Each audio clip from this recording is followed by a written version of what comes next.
Shalom.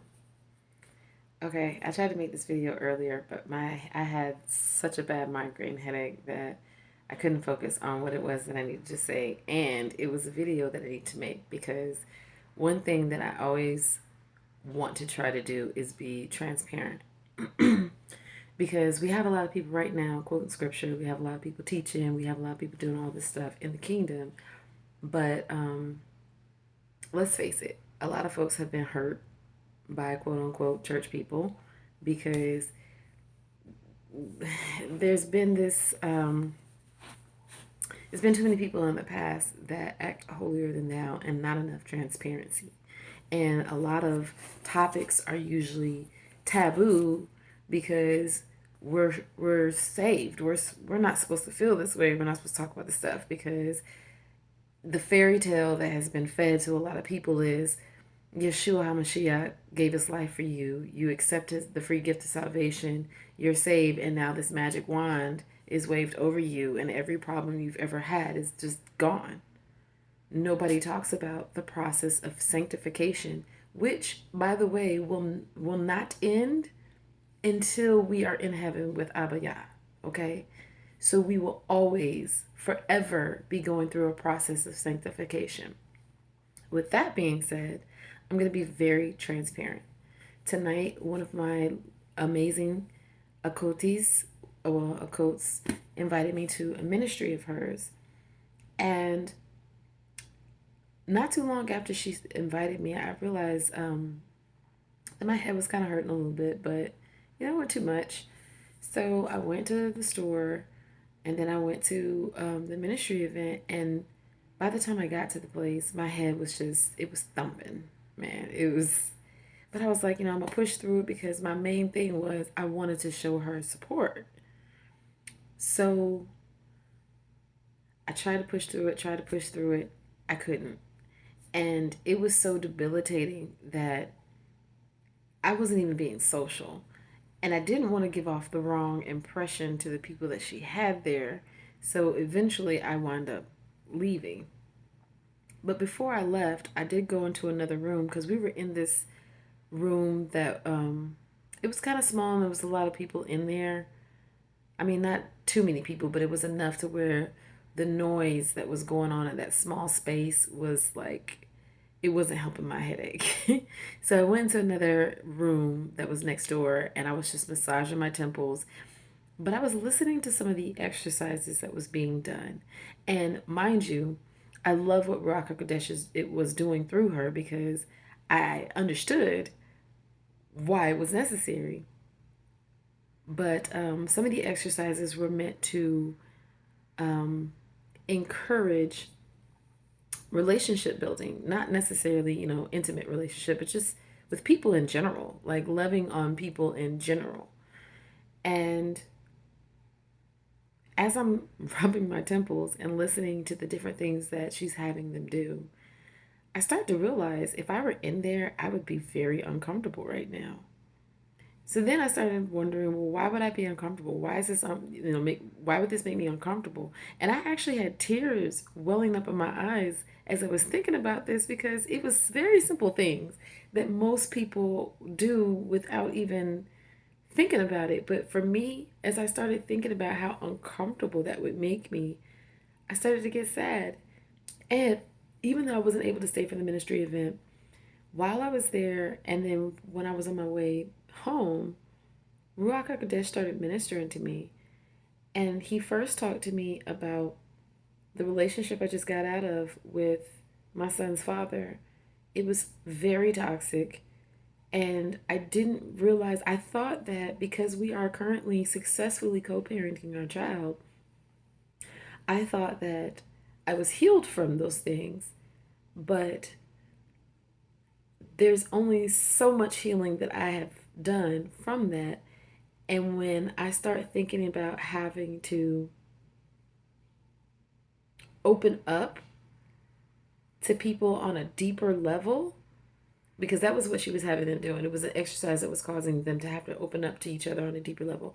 When I started thinking about having to do that to another person, I got nervous. And then I started realizing, like, I'm not even ready to be in a marriage. You know what I'm saying? Like, I'm single, but I'm not even ready to be in a marriage. Like, I can't even open up to a person I have no strings attached to. Like, I can't. It makes me uncomfortable. So then I started to question, and mind you, I'm crying at this point. Why do I feel this way? And Ruach HaKodesh was telling me, because you have unforgiveness in your heart. Now, he did remind me of a woman that I think I mentioned in one of my videos. She came to my job and she was actually staying at the hotel I was working at, but she wound up, speaking some things, confirming some things about my life. And then one of the things she said to me was, you have some areas of yourself that need to be healed, which I agreed, but I thought I knew what those areas were. I did not realize that I didn't know what those areas were. And I thought that I had fully forgiven some of the people in my life that have done things to me simply because I'm cool with them right now. But through this current trial that I'm going through, this tribulation that I'm currently going through, and then going to this ministry event tonight, and I did let my coach know that even though I didn't get to stay for the entire thing, it still did what it meant to do. Okay, but I didn't realize that just because you're cool with the people and you're being cordial to the people that may have hurt you in the past, it doesn't mean you've forgiven them. You could very well still hold unforgiveness in your heart. Sorry, I was listening to something.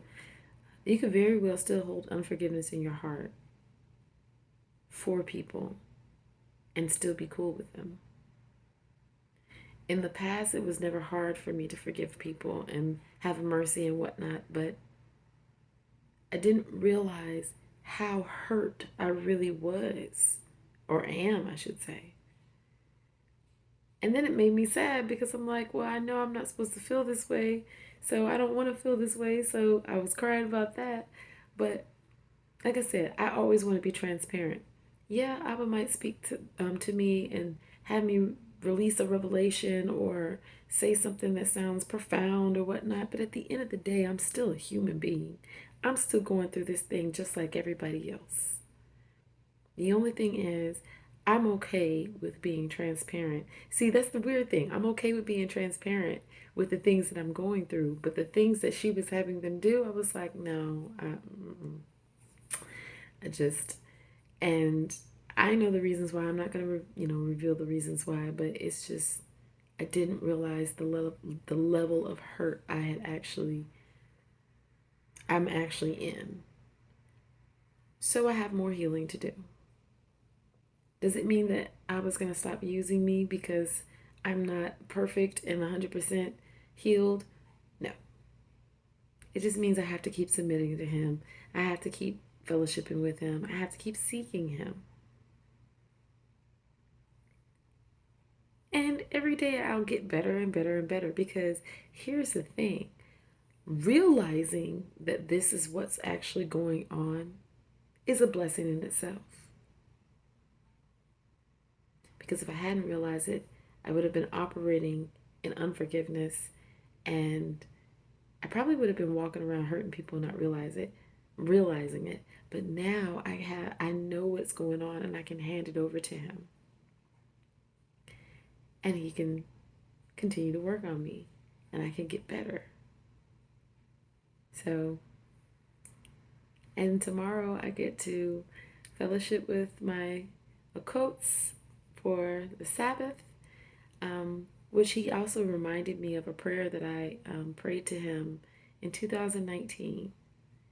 And going on this fellowship experience, this worship experience tomorrow with my Okots, he reminded me of that prayer, and he's actually answering it with these women.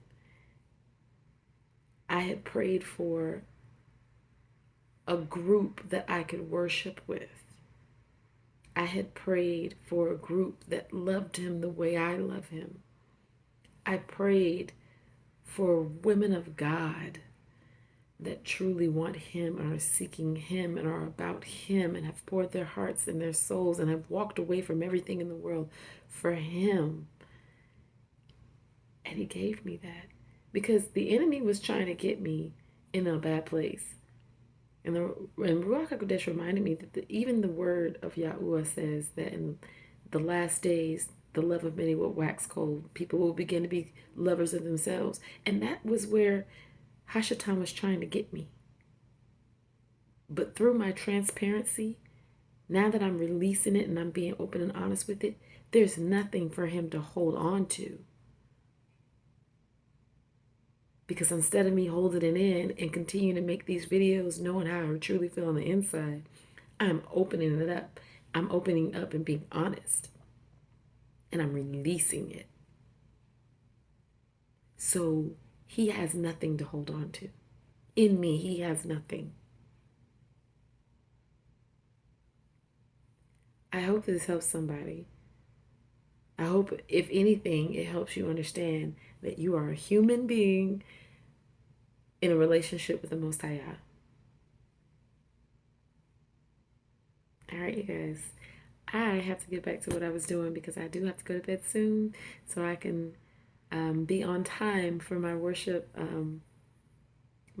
date, my fellowship date with my Kotis. But technically, it's already the Sabbath, so Shabbat Shalom.